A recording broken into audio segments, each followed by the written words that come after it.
Great. Thanks for being here. We're going to present the article "Does CEO Fitness Matter?" It's an article written by Limbach and Sonnenberg in 2015. My name is Esben Andersen. This is my colleague Jakob. Let's get to it. So, the main question of the article is, what is the impact of CEO fitness on firm value?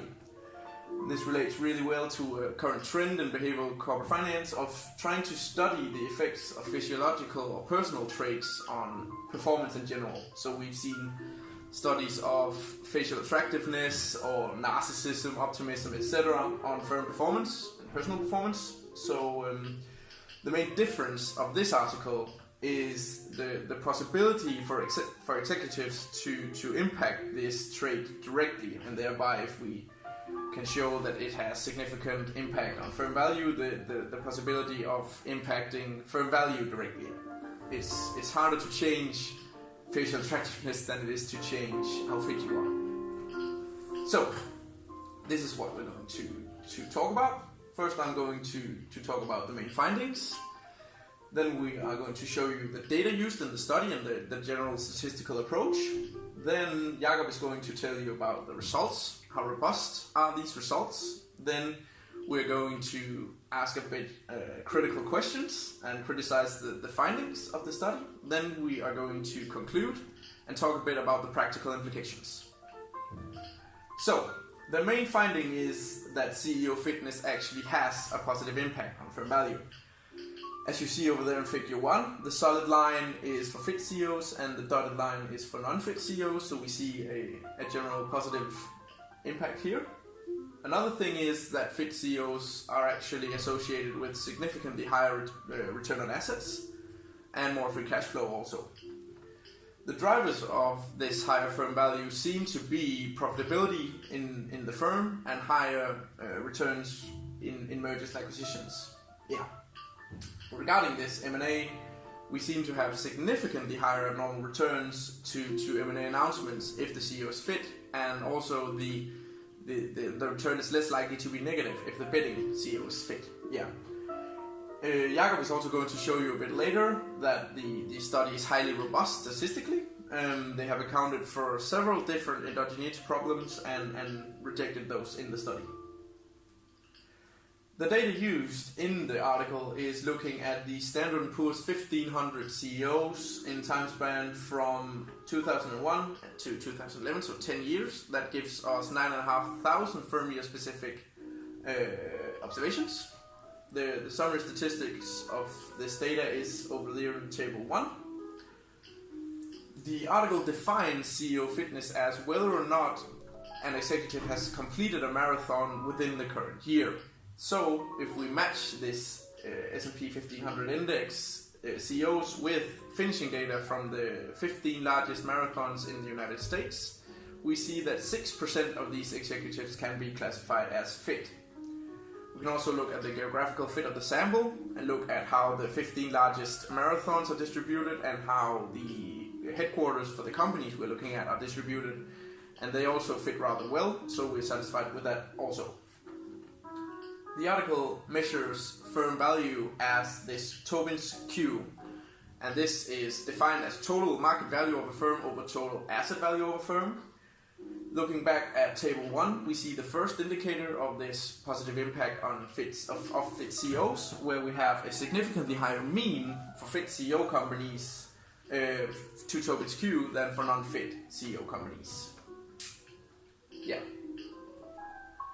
The statistical approach of the article is that in order to carry out this statistical analysis, they carry out 5 different regressions. The first 3 depending on this firm fixed effects. So in the first, they account for this unobserved firm heterogeneity. In the second, they account for year-specific industry effects. So they have to account for trends in the industries.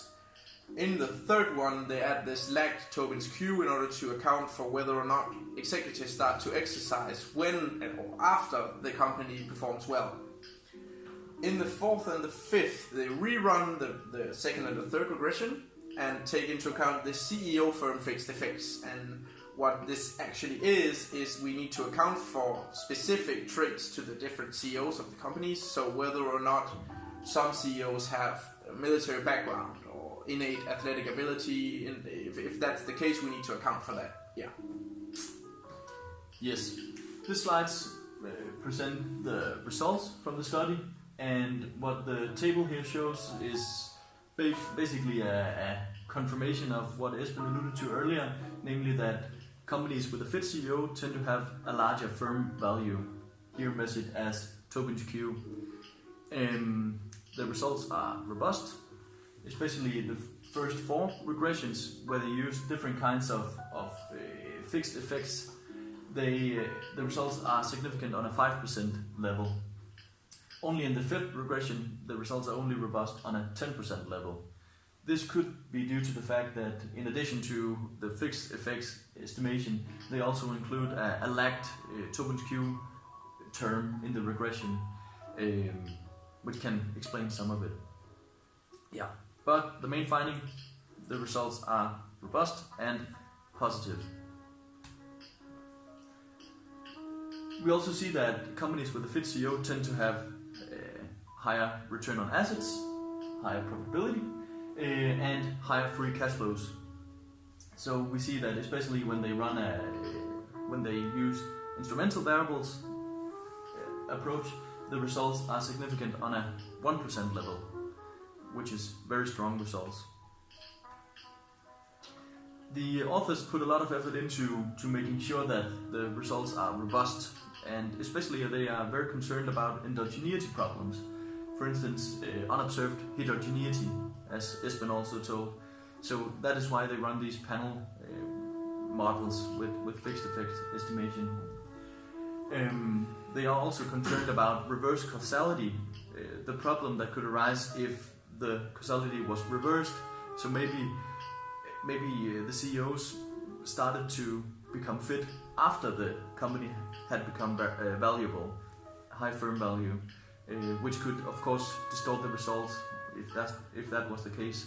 But they actually reject that, and they do that by running a regression of CEO fitness on past performance terms such as lagged operating cash flow and lagged tokens Q, and there are no significant relations there.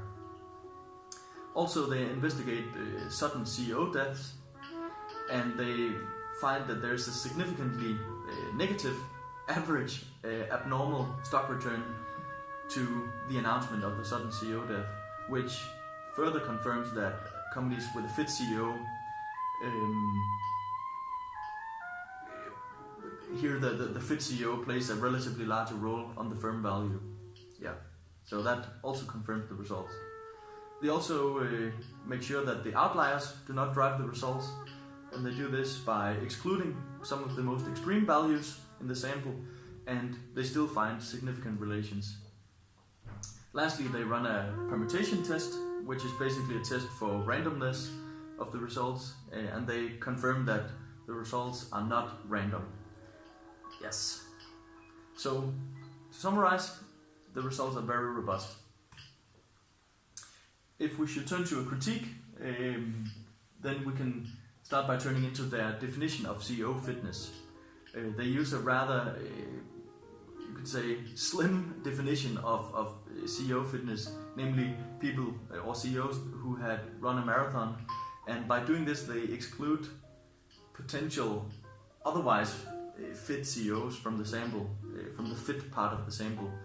CEOs who could be fit due to playing tennis or football or going to the gym, etc.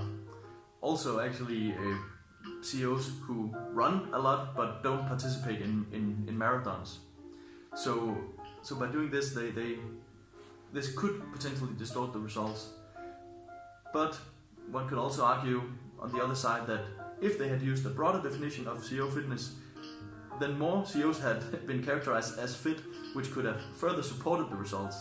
But we don't know, that has to be studied more in detail. Also, one can criticize their use of, or their focus on tokens Q as a measure of firm performance, because tokens Q does not necessarily have anything to do with firm performance. Firms can have a very large valuation on the market relative to their book value due to other factors. Take Tesla, for instance, who is definitely not profitable and has negative free cash flows, but is still valued very high on the stock market.